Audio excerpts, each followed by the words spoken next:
What is going on, Knicks Nation? Let's freaking go.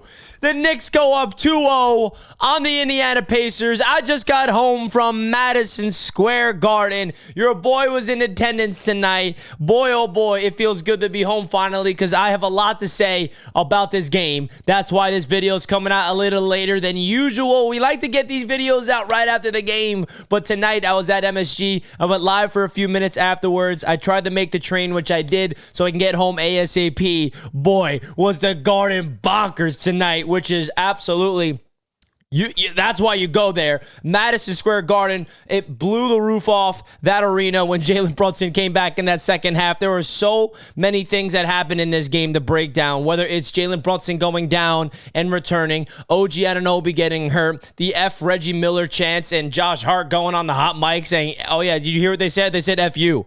Reggie Miller. That's what they said. I mean, tell me about a gritty basketball game. This Knicks team absolutely flipped the script in the third quarter. That's where they won this basketball game. And of course, they closed it out in the fourth quarter. The Nova boys in Josh Hart, Dante, and Jalen Brunson. And unfortunately, OG Anunoby having his best offensive game. He goes down with a hamstring injury. I saw it with my own eyes, and I was heartbroken. I saw him underneath the basket, and I'm like, I tapped to my dad. I'm like, he's hurt, bro. OG is He's down.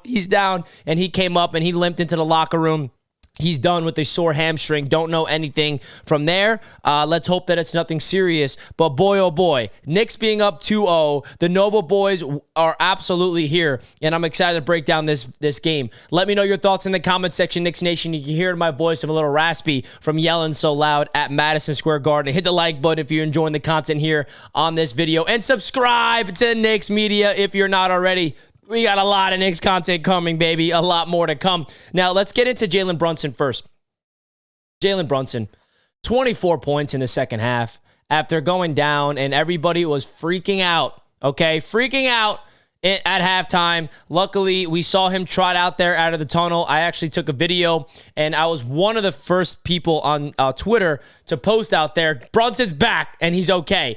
He was hyping up the crowd at halftime, and you can tell right there, I'm like, if Brunson's back, we're going to win this basketball game. I have so much confidence in Jalen Brunson at this point, folks. You see what he's doing. He gets into the paint. He does what he wants to do. He was letting TJ McConnell know who he is. TJ McConnell is a great basketball player. I got a lot of respect for him, but boy, oh boy, the Jalen Brunson had to let him know who he is. That 1-and-1 play where he lowers his shoulder, gets the and-1. He's on the floor, gets up, goes to the Knicks crowd and starts saying the craziest things, hyping everybody up, hitting clutch shot after clutch shot, 24 points in that second half. The Knicks score 36 points in the third quarter, and the Pacers just score 18.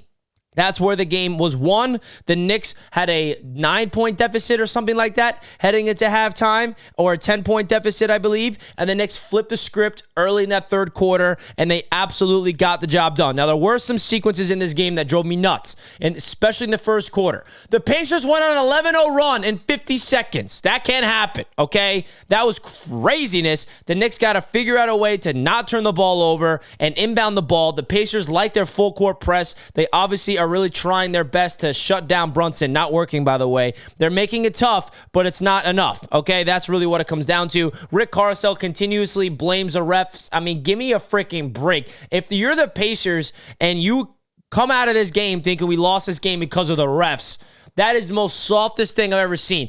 OG goes down for the rest of the game. Jalen Brunson's not playing for the majority of the game, and you had a chance to win the game, and you're blaming the refs? Be better than that. Just saying. Dante DiVincenzo, clutch shots after clutch shots. I actually have this video I want to show you guys. This is a video I took of me at the game when Dante hit a clutch three late in the fourth quarter and my reaction to it. Take it.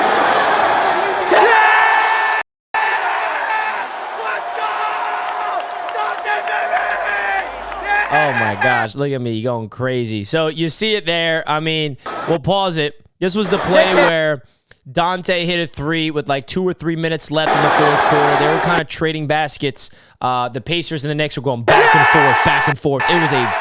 It was a crazy game from that standpoint. This guy next to me, shout out to you if you're watching this, complete stranger, we became boys for the rest of the game. I mean, we were going nuts together. That's what happens when you're at MSG. You just become friends with everybody around you because you're all in there, in it together. So Dante finished with 28 points, 10 of 20 from the field, 6 of 12 from beyond the arc. I told you guys that Dante was the missing piece to the entire puzzle, and he keeps answering the bell. Josh Hart with 19, 15, and 7. Okay, an excellent game from Josh Hart. 48 minutes. You can't say enough great things. Isaiah Hartenstein with a freaking near triple-double, 14, 12, and 8. And OG Anunoby, who would have easily had a 30-piece, was 28 points in 27 minutes, okay? OG Anunoby had his breakout game on offense, and it's so frustrating that he has to go down with that injury, bro. I'm telling you right now, if OG can get back, man, this Knicks team, I don't know what to say. Okay, we're up 2-0. I don't want to get ahead of myself and already thinking into the next round because this series is still not over. We got to go to Indiana and try to steal one of the next 2 games.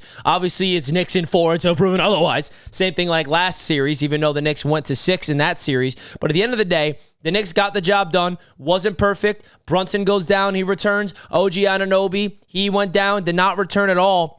And, you know, I'm just giving you guys my raw reaction to just being at the game. I didn't rewatch the highlights. I didn't rewatch the film. I'm going to rewatch the broadcast tomorrow. I heard that the TNT broadcast was insufferable from Reggie Miller and everybody else, and the post game from Shaq and Chuck. I mean, give me a freaking break with this nonsense that the national media is like all of a sudden just anti-Knicks. I mean, why is everybody pretending that the Knicks have been good for 20 years? Why is everybody pretending that the big market team is being benefited? I mean, what are they even talking about? How many times did we get screwed in the lottery?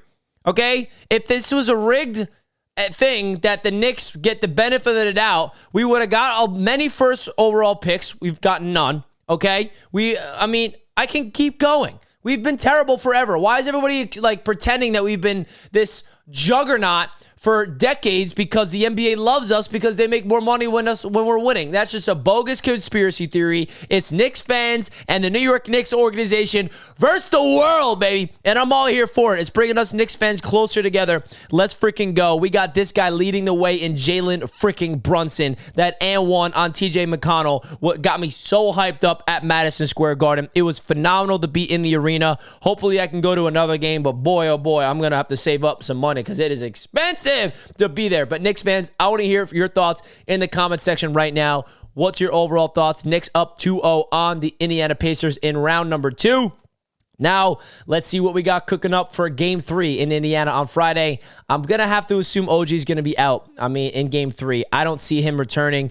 That hamstring looks serious. I don't know. I could be wrong. Maybe he can rest up, get some treatment. The really big question about OG's injury is it a strain? Is it a pull? Is it a tear? Or is it a tweak?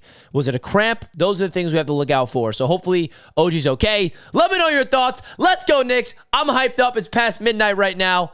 And shout out to you if you're still watching all the way to the end. Let's go, Knicks. I'll see you guys tomorrow. Peace out.